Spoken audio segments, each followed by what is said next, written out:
ताचल की ओर चलता हुआ सूरज अर्थात डूबने वाला सूरज पूरे विश्व को देखकर कहता है कि मेरे बाद दुनिया को प्रकाश कौन देगा, मेरे बाद दुनिया को प्रकाश कौन देगा। चांद थे, तारे थे, सब चुप थे, सब चुप थे।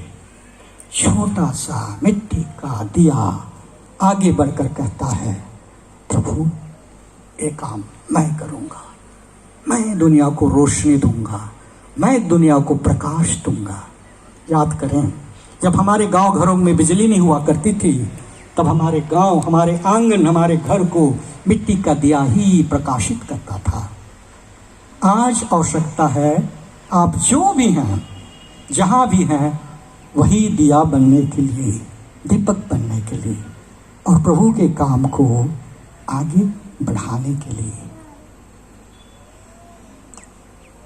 छोटी सी कहानी, प्रभु के काम को कैसे बढ़ाएं आगे, हम क्या कर सकते हैं, कैसे प्रभु का के स्वर्ग राज की स्थापना मेरे हृदय में हो, मेरे घर में हो, मेरे गांव में हो, मेरे मोहल्ले में हो। कैसे?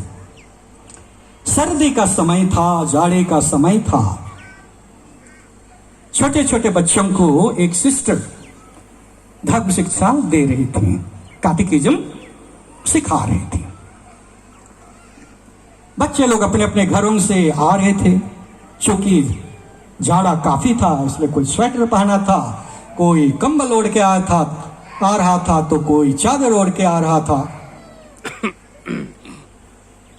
इतने में देखा गया कि एक छोटा सा बच्चा भागे भागे आ रहा है और केवल टी शर्ट पहना है, ना चादर है ना स्वेटर है, और टी शर्ट पहने हुए है, आकर के घूम के बैठ जाता है सबके साथ। और सिस्टर देखती है कि वो जाड़े से तो कांप रहा है। अब सिस्टर क्या करे, उसको बोल के बेटा घर जाओ और कुछ पहन कर आओ, या कपड़े लेकर आओ, या कंबल लेकर आओ, या चादर, क्या कहे, क्या करे।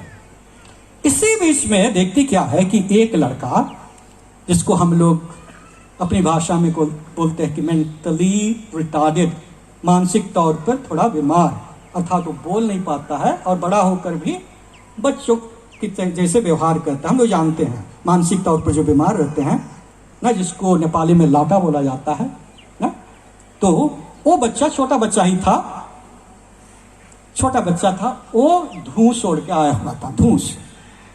वो तुरंत उठ जाता है और जो बच्चा ठंड से कुड़कुड़ा रहा था, कांप रहा था, उसके पास जाता है और अपना धूस निकाल करके उसको उड़ा देता है।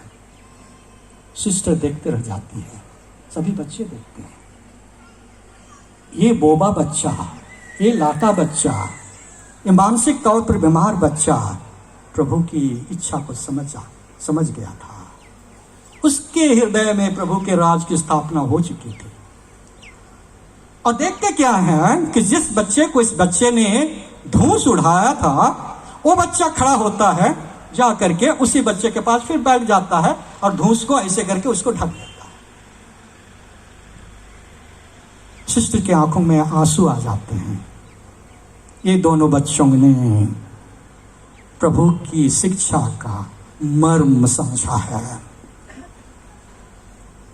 ये दो बच्चों ने अपने हृदय में प्रभु की राज की स्थापना की है। अब एक तरह से लाटा बच्चा बोले, गूंगा बच्चा बोले, उसने माहौल में उस माहौल को स्वर्ग राज का रूप दिया है। और क्योंकि उसके हृदय में स्वर्ग राज की स्थापना हो चुकी थी, दूसरा बच्चा उससे अप्रभावित नहीं रह सका। उसके हृदय में भी स्वर्ग राज की स्थापना हुई, उठकर आया और प्यार से उस बच्चे को, उसी धूंध को उड़ाता है और दोनों एक साथ बैठते हैं। भाइयों बहनों, हमारे ख्रिस्त राजा के लिए की हम सबों के लिए ख्वाहिश यही है, इच्छा यही है, उनकी तमन्ना यही है। हम जो भी हैं, छोटे बच्चे, बड़े, लड़के लड़कियां, माँ बाप, जहाँ भी हैं, सर्वप्रथम हम अपने हृदय में स्वर्ग राज की स्थापना करने की कोशिश करें। अपने घरों में एक दूसरे की मदद करके, इस दूसरे को प्यार करके, सहायता करके, एक दूसरे का साथ दे करके, अपनी धुरा में, बस्ती में जब हम हंस